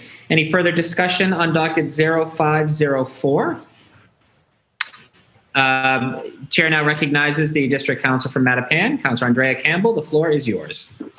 I originally wasn't going to say anything, but because I think Councillor Edwards said it all, but I do think as we go through this transition, it really is important not just to celebrate central staff and frankly how hard they've been working and continue to work on behalf of each and every one of us. And it's a difficult time, obviously, with COVID. But this process and this conversation, I think, is long overdue. And so I appreciate you, Councillor Edwards, bringing it forward. But just wanted to say I support having this conversation, participating in these conversations. And of course, I love central staff, grateful to each and every one of them. So thank you. Well said. Thank you, Councillor Campbell. The chair now recognizes the District Council from South Boston. Councillor Flynn, the floor is yours. Thank you, Mr. President. And I want to echo what my colleagues have mentioned about the role of central staff as they do so much work behind the scenes and don't get the necessary credit. Now that they're looking for credit, but at times they don't get the necessary recognition maybe that they deserve and that they've earned. One issue I have always tried to focus on, Mr. President, is especially during the budget process, when we add more duties and more tasks to city workers, generally speaking, to city workers, asking them to do more, I support that. But I think we also have to have a conversation about when we do add more duties and assignments, can we make sure that they get recognized in terms of an increase in pay? That's a critical part of it. When you give someone an extra 4 or 5 hours of work to do per week, are we compensating them on those 4 or 5 hours? So I would like us to include that aspect in this discussion as well. And as we approach budget season, let's ask the administration to stand with us and stand with our central staff so that they might be able to get an increase in pay, because they deserve it, just like everybody else deserves a pay raise. They deserve one as well. So those are that's my 2 cents for whatever that is worth. Thank you, Mr. President. It is worth a lot. Thank you, Councillor Flynn. Chair now recognizes the at-large council from Dorchester, Councillor Mejia. The floor is yours.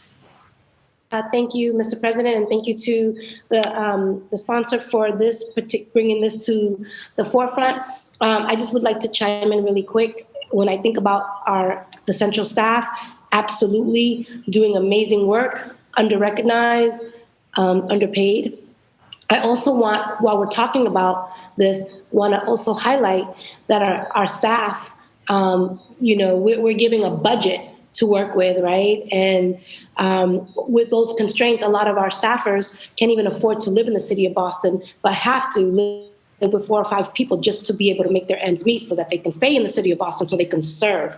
So if we're going to have a conversation around workers' rights, let's also think about this and making sure that all city council staff, including our central staff, are compensated in ways that do not put our folks in jeopardy for being unhoused, because the cost of living here in the city of Boston is high. And if there's ways for us to even, I wouldn't say subsidize their housing, but we need to think about creatively how we're going to reconcile with the fact that a lot of our workers can't even afford to live here and are making great sacrifices to live in crowded conditions just to be able to be public servants here in the city of Boston.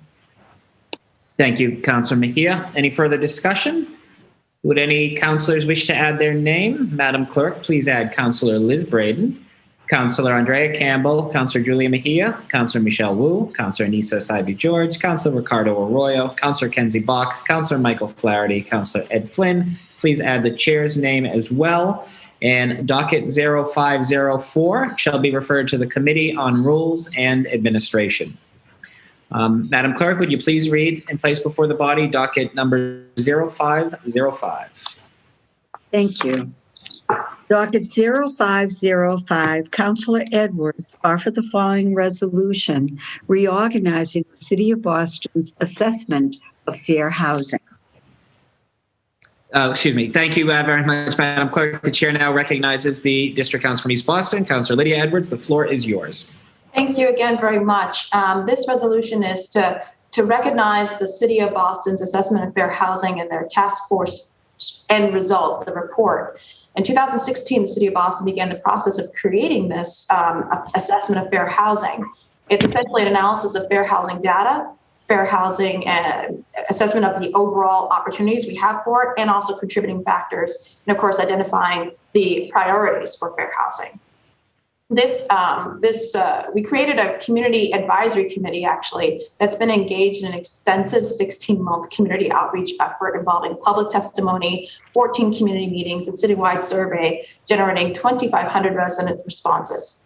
In January 2018, HUD suspended the existing rule that was under the former administration and discontinued review of AFHs, or the assessment of fair housing.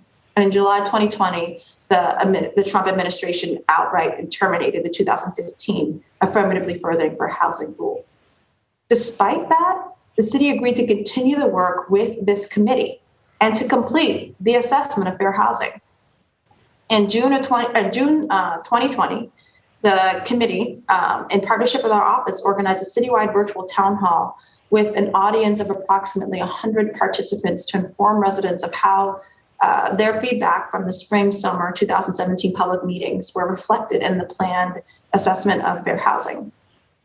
And they shared a working draft. In September 2020, the culmination of over 3 years of working on the FH and with the city, they began negotiations regarding what would compromise the final report. In December of 2020, after the working group was convened to complete the report, by January 2021, and to include drafting and finalizing an executive order and reaching agreements regarding the executive summary. We're still waiting essentially for the city to formally adopt the recommendations of this committee report. So I am going on record that asking, especially since we are in April, which is Fair Housing Month, that the City Council recognizes at least the City of Boston's assessment of fair housing from this committee, and we support its adoption and implementation by the City of Boston. So I know that was a lot, but essentially we've had a lot of people in the community come together to do this massive report for the past almost several years. Going through all departments, making sure that we have fair housing integrated in everything that we do. And doing an assessment despite the former president's walking away from that obligation. Report's done. I support it. I read it. And from that report actually came the zoning amendment that we ultimately passed. So I just want to thank those committee members for their hard work and the City of Boston as well, D&D, for working with them. But it's time, it's time to give birth to this. It's time to support it. And I hope you'll go on record, call it recognizing it and also supporting its implementation and adoption. Thank you very much, Councillor Edwards. The chair now recognizes the District Councillor from Beacon Hill, Councillor Bach. The floor is yours. Thank you so much, Mr. Chair. I just wanted to also express my thanks to the Community Advisory Committee, and just they've done amazing work on this. And also just a shout out, I think I've mentioned this once before, but I was at the BHA when the Housing Authority was collaborating with D&D and advocates around this report. As Councillor Edwards says, it's been a long time coming, and was there when the Trump administration pulled back and frankly, not only pulled back on the requirement to finish this, but actually eventually deleted the data website that housing authorities were using to work on this in cities, because they were trying to make it impossible to affirmatively further fair housing at the local level, which was really disgraceful. And I was so proud of how the City of Boston responded at that time. And I want to just enter a particular shout out to Wilbur Commodore, who we lost a couple of years ago, but was the trailblazing Black general counsel of the Boston Housing Authority, who was really spearheading this effort on our side as an agency, and who I still think about quite a lot in relation to this effort. So I just want to acknowledge Wilbur, all the many hands that have gone into this, my pride in the city of Boston of deciding to do it when the Trump administration stepped back, and just echo the sentiment that we should drive it to a conclusion. So thank you so much, and thank you to the sponsor. Thank you, Councilor Bach, and I assume you'd like your name to be added? I would, yes, please. Yes. Madam Clerk, please add Councilor Kenzie Bach as a co-sponsor. Any further discussion on docket 0505? Seeing none, would any councilors wish to add their name? Madam Clerk, please add Councilor Julia Mejia. Please add Councilor Liz Braden. Please add Councilor Michelle Wu. Please add Councilor Nisa Asaibi George. Please add Councilor Andrea Campbell. Please add Councilor Michael Flaherty. Please add Councilor Ricardo Arroyo. Please add Councilor Ed Flynn. Please add the chair. And Councilor Edwards moves for suspension of the rules and adoption of docket 0505. Madam Clerk, please call the roll. Thank you. Docket 0505, Councilor Arroyo. Yes. Councilor Arroyo, yes. Councilor Baker. Councilor Bach. Yes. Councilor Bach, yes. Councilor Braden. Yes. Councilor Braden, yes. Councilor Campbell. Yes. Councilor Campbell, yes. Councilor Edwards. Yes. Councilor Edwards, yes. Councilor Asaibi George. Yes. Councilor Asaibi George, yes. Councilor Flaherty. Yes. Councilor Flaherty, yes. Councilor Flynn. Yes. Councilor Flynn, yes. Councilor Mejia. Yes. Councilor Mejia, yes. Councilor O'Malley. Yes. Councilor O'Malley, yes. And Councilor Wu. Yes. Councilor Wu, yes. Mr. President, docket number 0505 has been adopted unanimously. Thank you very much, Madam Clerk. Would you please now place before the body docket number 0506? Docket 0506, Councilor Edwards offer the following resolution in support of the Fair Share Amendment. Thank you, Madam Clerk. The chair now recognizes the District Councilor from East Boston. Councilor Edwards, the floor is yours. Apologies, I had to come off of mute. So again, I'm here in support of the Fair Share Amendment. We're 1 year into COVID, the public health and economic crisis that has impacted thousands of Massachusetts families and small businesses. We're just simply struggling to get by. However, the stock market has continued to soar, and multimillionaire investors have seen their net worth skyrocket. The 19 billionaires in Massachusetts actually saw their wealth increase by $17 billion during the first 3 months of the pandemic alone. The Fair Share Tax Amendment is a proposal to amend the Massachusetts Constitution, creating an additional tax of 4 percentage points on the portion of the person's annual income above $1 million. This is their annual income.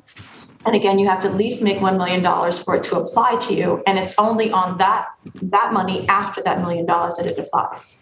The new revenue, if this were to happen, would be approximately $2 billion a year and would be spent on public education, public colleges and universities, and repair and maintain our roads, bridges, and public transportation.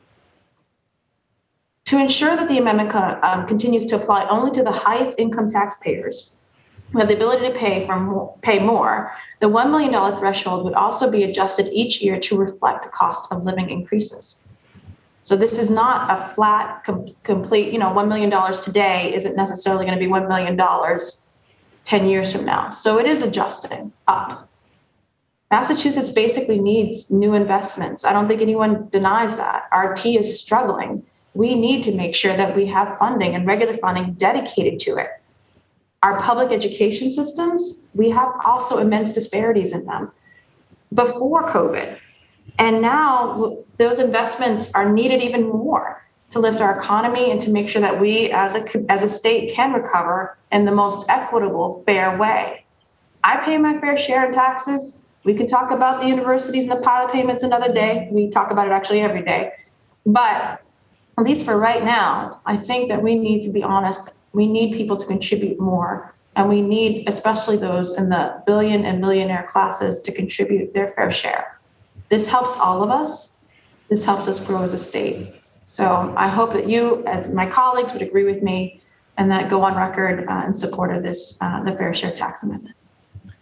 Thank you very much, Councillor Edwards. Any further discussion on docket 0506? Seeing no hands raised. Any councillors wish to add their name as a co-sponsor on docket 0506? Madam Clerk, please add Julia Mejia. Please add Liz Braden. Please add Michelle Wu. Please add Andrea Campbell. Please add Ricardo Arroyo. Please add Anissa Saibi George. Please add Ed Flynn. Please add Kenzie Bach. Please add the chair. And docket 0506, the sponsor, Councillor Edwards, has moved for suspension of the rules and adoption of docket 0506. Madam Clerk, would you please call the roll? Thank you. Docket 0506, Councillor Arroyo. Yes. Councillor Arroyo, yes. Councillor Baker. Councillor Bach. Yes. Councillor Bach, yes. Councillor Braden. Yes. Councillor Braden, yes. Councillor Campbell. Yes. Councillor Campbell, yes. Councillor Edwards. Yes. Councillor Edwards, yes. Councillor Asabi George. Yes. Councillor Asabi George, yes. Councillor Flaherty. No. Councillor Flaherty, no. Councillor Flynn. Yes. Councillor Flynn, yes. Councillor Mejia. Yes. Councillor Mejia, yes. Councillor O'Malley. Yes. Councillor O'Malley, yes. And Councillor Wu. Yes. Councillor Wu, yes. Mr. President, docket number 0506 has been adopted. Thank you very much, Madam Clerk. Would you now please read and place before the body docket number 0507? Thank you. Docket 0507, Councillor Edwards offered the following resolution in support of Student Workers Union and fair labor practices in Boston's institutions of higher education. Thank you very much, Madam Clerk. The chair now recognizes the district councillor from East Boston, Councillor Lydia Edwards. The floor is yours. You are muted, Councillor Edwards.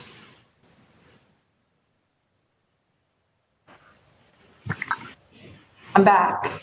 My apologies. Councillor O'Malley, my apologies. I intend to, I know I don't need to suspend Rule 12 to add Councillor Braden, as there's only two of us, but I'd like to move to add Councillor Braden as an original co-sponsor. She is hereby added. Councillor Braden is the co-sponsor on docket 0507. Thank you very much, Councillor O'Malley. So I'm here today to basically call on the universities again to do right, not just by our neighborhoods, but by the students that pay a lot of money to attend them. Fact is, student workers, graduate student workers, are doing an incredible amount of work, oftentimes without being paid even the minimum wage. I know for many, they assume that because you get paid or you have discounts on your tuition, that should be considered enough. It isn't.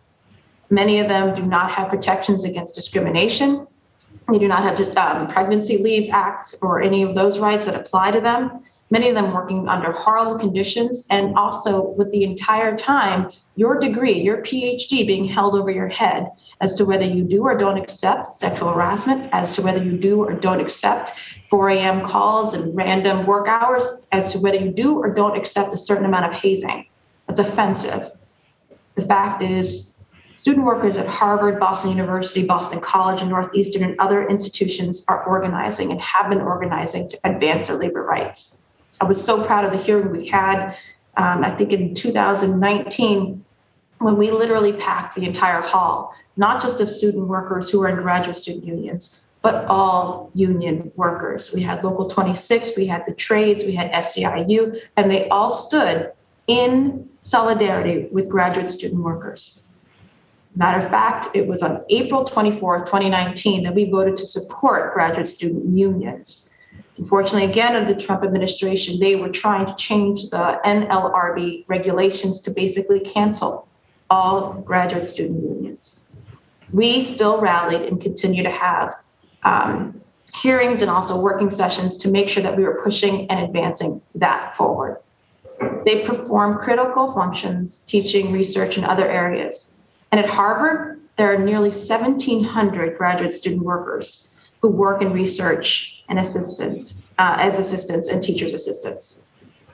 In June 2020, the graduate student the Harvard Graduate Student Worker Union, under the UAW, my union, reached a tentative one-year contract with Harvard. It was later ratified by 96.9% of the union members.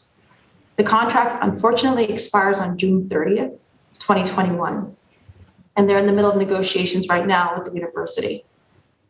I am calling on my colleagues to demand that Harvard negotiate in good faith and that Harvard, as an institution, respects the union that is there, respects the right for workers to organize, and respects them the best way with a fair contract, with improved protections for healthcare, paid family and medical leave, protections for international student workers, that includes pay increases, and of course, protections for gender identity and power-based discrimination and harassment.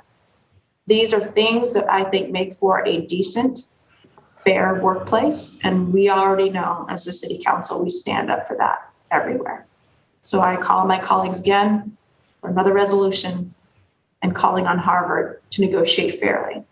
Thank you.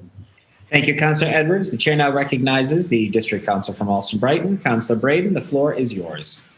Thank you, Mr. President. As you know, Alston Brighton is home to 3 universities. We have Harvard, we have BC, and we have BU.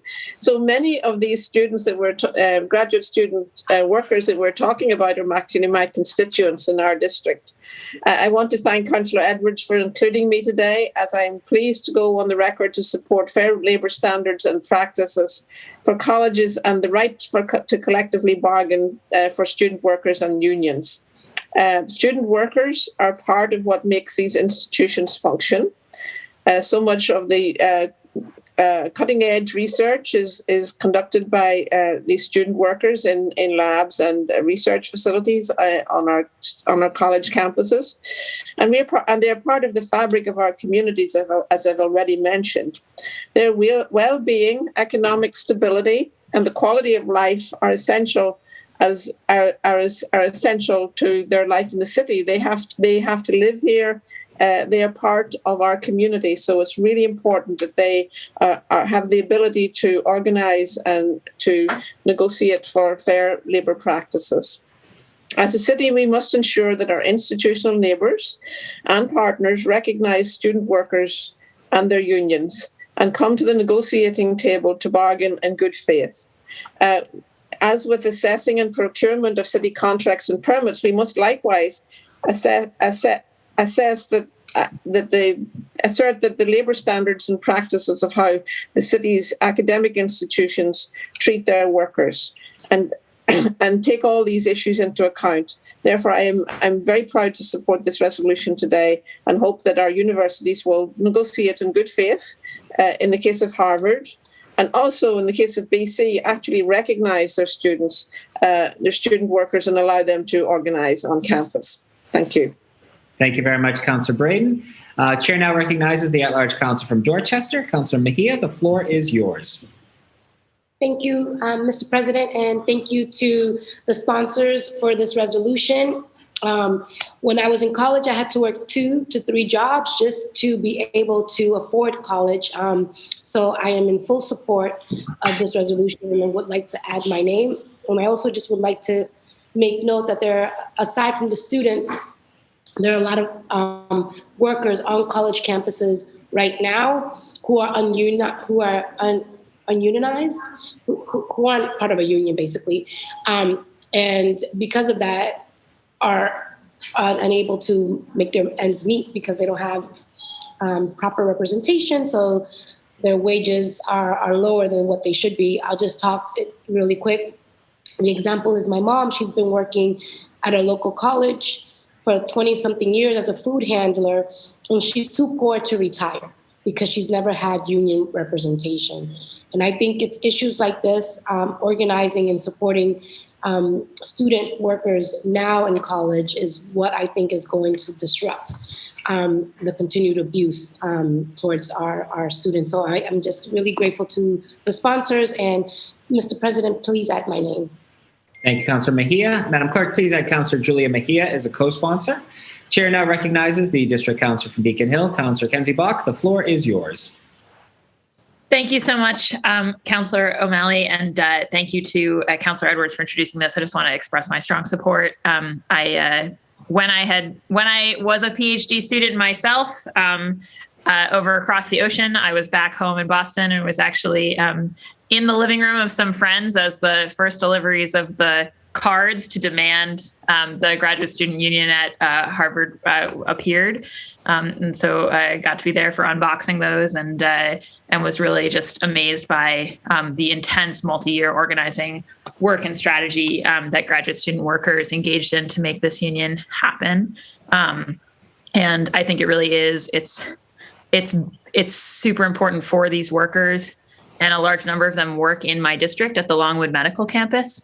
So I speak on the issue as a counselor, but I also speak on the issue as still a lecturer at Harvard and somebody who's seen the adjunctification of the academy. So increasingly, you have a situation where work gets pushed down with less compensation and less power in this in a very hierarchical structure where a lot of the old pathways for graduate students to then get tenure track jobs and ultimately get tenure and be on a path to a really stable career are sort of, those pathways are foreclosed. And so you have increasingly less and less well-compensated work being pushed down both to adjuncts and to graduate student workers. And I think it's exactly the kind of thing that a union is designed to fight back on. And as Councillor Mejia says, I think, in order to really rebuild the idea of worker power in this country, we need to be looking to unionize in all kinds of industries and on all kinds of fronts, and just recognize the dignity of work and the right of people to have a say in their employment conditions in every field. So just a strong supporter, was proud to be out on the picket line with the Harvard graduate student workers right before taking office, and definitely both with my lecturer hat and my counselor hat, a strong supporter of them and of similar efforts around the city. So just wanted to thank Councillor Edwards, and please add my name. Thank you very much, Councillor Bach. Madam Clerk, please add Councillor Kenzie Bach as a co-sponsor. The chair now recognizes the at-large councillor from Roslindale. Councillor Michelle Wu, you have the floor. Thank you, Mr. President. I just wanted to thank the sponsor for her leadership on this issue for many years at this point, and to thank and just give every bit of further advocacy, urging a heart to so many of the leaders on the ground, the activists who have been working and fighting and are this close. We want to make sure that such a huge part of the workforce in the greater Boston area is recognized, is lifted up, no longer remains invisible, and that our anchor institutions in the area are setting the standard for what fair working conditions look like across the entire country and beyond. So there's a lot on the line here, and I'm eager for this council once again to stand with workers and to recognize the stakes in this moment, and what an example and ripple effect we will have when this happens. Thank you so much. Please add my name. Thank you very much, Madam Clerk. Please add Councillor Michelle Wu as a co-sponsor. Any further discussion on docket 0507? Seeing no takers, any councillors wish to add their name as a co-sponsor? Madam Clerk, please add Councillor Ed Flynn, Councillor Andrea Campbell, Councillor Anissa Asabi-George, Councillor Ricardo Arroyo, Councillor Michael Flaherty. We've added Councillor Mejia, and please add the chair's name as well. Councillors Edwards and Braden move for suspension of the rules and adoption of docket 0507. Madam Clerk, would you please call the roll? Certainly.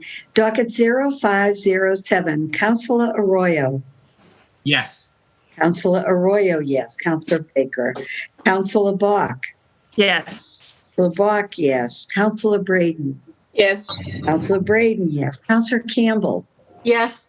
Councillor Campbell, yes. Councillor Edwards. Yes. Councillor Edwards, yes. Councillor Asabi-George. Yes. Councillor Asabi-George, yes. Councillor Flaherty. Yes. Councillor Flaherty, yes. Councillor Flynn. Yes. Councillor Flynn, yes. Councillor Mejia. Yes. Councillor Mejia, yes. Councillor O'Malley. Yes. Councillor O'Malley, yes. And Councillor Wu. Yes. Councillor Wu, yes.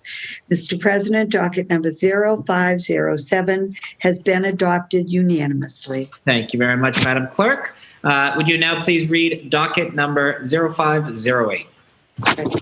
Docket 0508, Councilor Sabi George offer the following resolution recognizing April as National Arab American Heritage Month. Thank you very much. The chair now recognizes the at-large counsel from Dorchester, Councilor Anissa Asaibi George. The floor is yours. Thank you very much, Mr. Vice President. I'm pleased to say that April is National Arab American Heritage Month. I filed this resolution to celebrate the Arab American community, especially those who were and are Boston residents. Waves of Arab immigrants to Boston entirely reshaped our city, especially in the South End.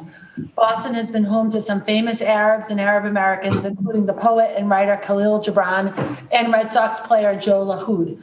I am so proud to be an Arab American. I think the first Arab American city councilor. I know my father and my family in Tunisia are proud too. Like all immigrant communities, ours is a resilient one that has experienced great hardship and great joy here in Boston. I ask that we suspend the rules and pass this resolution to honor all Arab Americans in Boston and across the country. Thank you, Mr. President. Thank you very much, Councilor Sabi George. Any further discussion on docket 0508? Seeing none, any councilors wish to add their name as a co-sponsor? Madam Clerk, please add Councilor Ed Flynn, Councilor Michelle Wu, Councilor Andrea Campbell, Councilor Liz Braden, Councilor Ricardo Arroyo, Councilor Lydia Edwards, Councilor Michael Flaherty, Councilor Kenzie Bach, Councilor Julia Mejia. Please add the chair as a co-sponsor as well. And Councilor Asaibi George is seeking suspension of the rules and adoption of docket 0508. Would you please call the roll, Madam Clerk? Thank you. Docket 0508, Councilor Arroyo. Yes. Councilor Arroyo, yes. Councilor Baker. Councilor Bach. Yes. Councilor Bach, yes. Councilor Braden. Yes. Councilor Braden, yes. Councilor Campbell. Yes. Councilor Campbell, yes. Councilor Edwards. Yes. Councilor Edwards, yes. Councilor Asaibi George. Yes. Councilor Asaibi George, yes. Councilor Flaherty. Yes.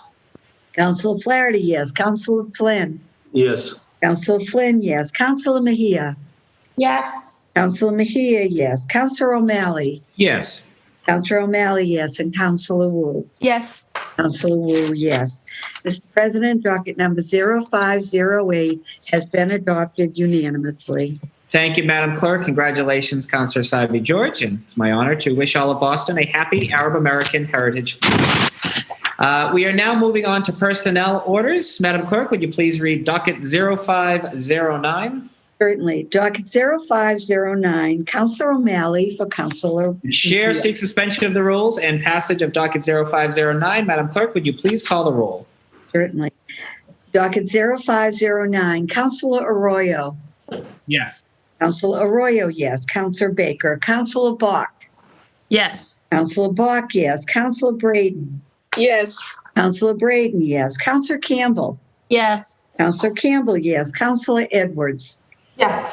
Councilor Edwards, yes. Councilor Asaibi George. Yes. Councilor Asaibi George, yes. Councilor Flaherty. Yes. Councilor Flaherty, yes. Councilor Flynn. Yes. Councilor Flynn, yes. Councilor Mejia. Yes. Councilor Mejia, yes. Councilor O'Malley. Yes. Councilor O'Malley, yes. And Councilor Wu. Yes. Councilor Wu, yes. President, docket number 0509 has passed unanimously. Thank you, Madam Clerk. Moving right along to late files. I'm informed by Clerk Feeney that there is one late file matter. It is a communication from our our colleague, Councilor Frank Baker, regarding his absence from today's meeting. The late file matter is being sent in everyone's email, should be received presently, and we are first taking a roll call to add this item to the agenda. Madam Clerk, would you please call the roll? Certainly. First late file, Councilor Arroyo. Yes. Councilor Arroyo, yes. Councilor Baker. Councilor Bach. Yes. Councilor Bach, yes. Councilor Braden. Yes. Councilor Braden, yes. Councilor Campbell. Yes. Councilor Campbell, yes. Councilor Edwards. Yes. Councilor Edwards, yes. Councilor Asaibi George. Yes. Councilor Asaibi George, yes. Councilor Flaherty.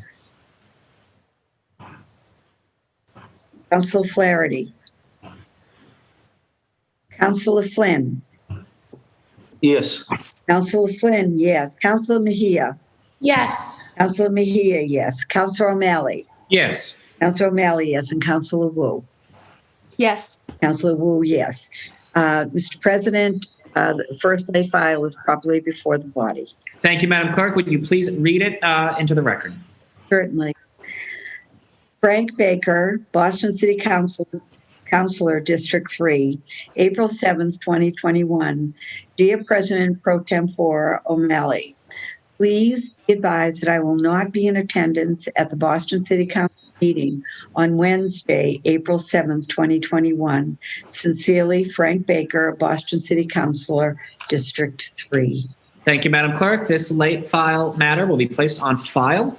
Moving along to the green sheets, do any colleagues wish to remove a matter from the green sheets? They may do so at this time.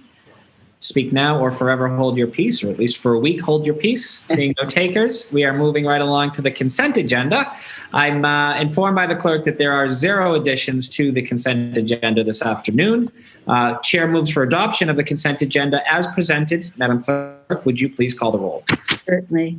For the consent agenda, Councilor Arroyo. Yes. Councilor Arroyo, yes. Councilor Baker. Councilor Bach. Yes. Councilor Bach, yes. Councilor Braden. Yes. Councilor Braden, yes. Councilor Campbell. Yes. Councilor Campbell, yes. Councilor Edwards. Yes. Councilor Edwards, yes. Councilor Asabi George. Yes. Councilor Asabi George, yes. Councilor Flaherty. Yes. Councilor Flaherty, yes. Councilor Flynn. Yes. Councilor Flynn, yes. Councilor Mejia. Yes. Councilor Mejia, yes. Councilor O'Malley. Yes. Councilor O'Malley, yes. Councilor Wu. Yes. Councilor Wu, yes. Mr. President, the consent agenda has passed unanimously.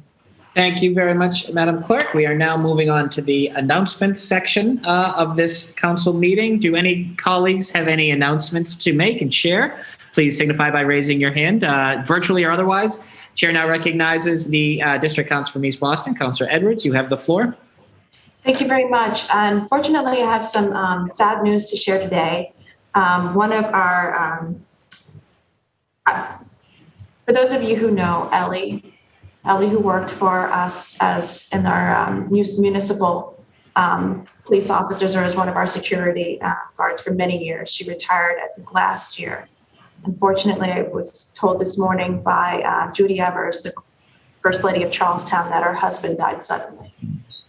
And so Ellie, as you know, she is salt of the earth, and she is naturally dealing with this loss. But for many people in Charlestown, Jimmy Talent, or Jimma, as he was affectionately known, was a good man, or as Judy says, he was just loved by a lot of people, and he was a good guy.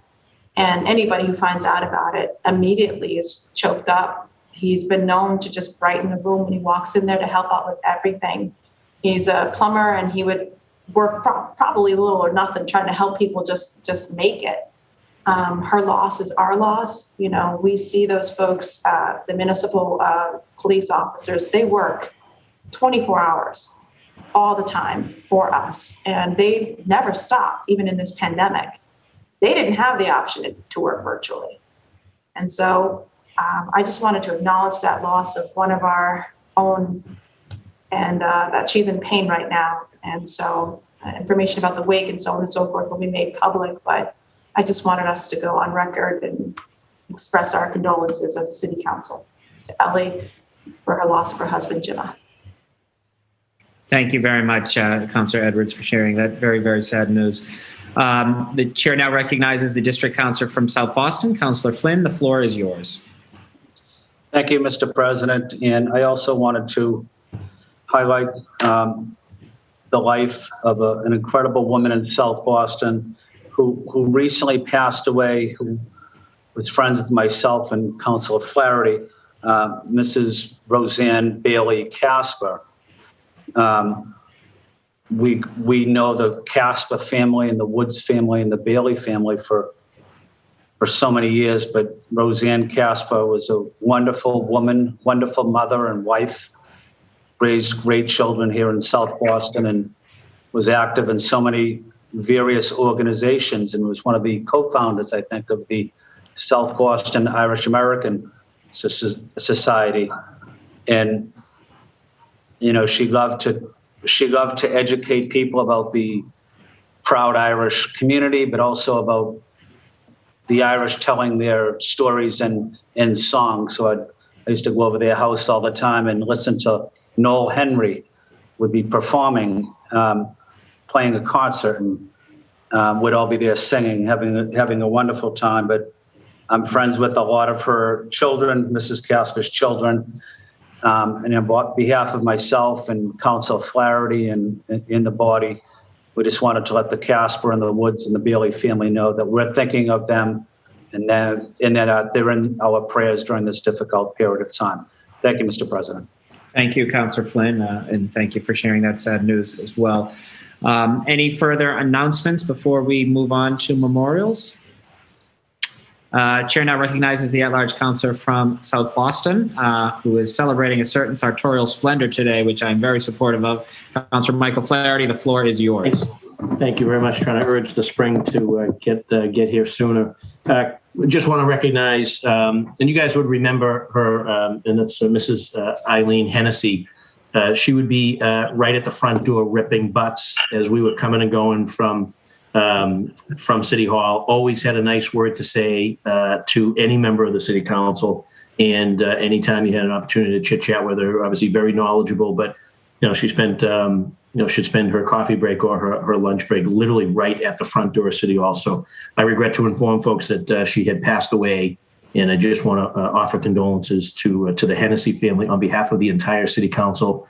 And you might not know her by the name, but I can guarantee you have walked by her hundreds of times coming and going from the building. And so a lovely person, always again with a nice thing to say or a warm smile. Appreciated the work that we did as councilors. She's one of those unsung heroes in city government that comes to work every day to help keep the city running. And it's with regret that I inform you that she will no longer be that ever presence out front of the building as we come and go. Oh, thank you, Councillor Flaherty. Again, very sad news to share, but appreciate all colleagues talking about some of these wonderful friends and colleagues of all of ours. So any further announcements before we move on to memorials? Seeing and hearing none. Today we will adjourn our meeting in memory of the following individuals. And sorry, Councillor Flaherty, I wanted to add Mrs. Hennessy's, could you please repeat her first name so I can add her properly? Yes, Mary Ellen, I'm sorry. Mary Ellen. Thank you. Okay, so today we will adjourn our meeting in memory of the following individuals. For Councillor Arroyo, Luis Antonio Diaz. For Councillors Flaherty, Flynn, and Asaibi George, Roseanne Bailey Casper. For Councillor Edwards, on behalf of all councillors, Jimma Talent. And for Councillor Flaherty, on behalf of all councillors, Mary Ellen Hennessy. Please, a moment of silence.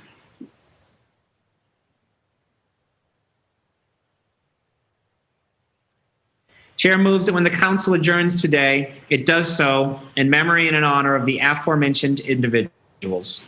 We are scheduled again to meet remotely next Wednesday, April 14th at 12 noon. All in favor of adjournment, please signify by saying aye. Aye. Aye. Aye. All opposed, nay. The ayes have it. The council stands adjourned until next week. Thank you, everyone. Bye, everyone. Aye. Thank you. Thank you, everyone.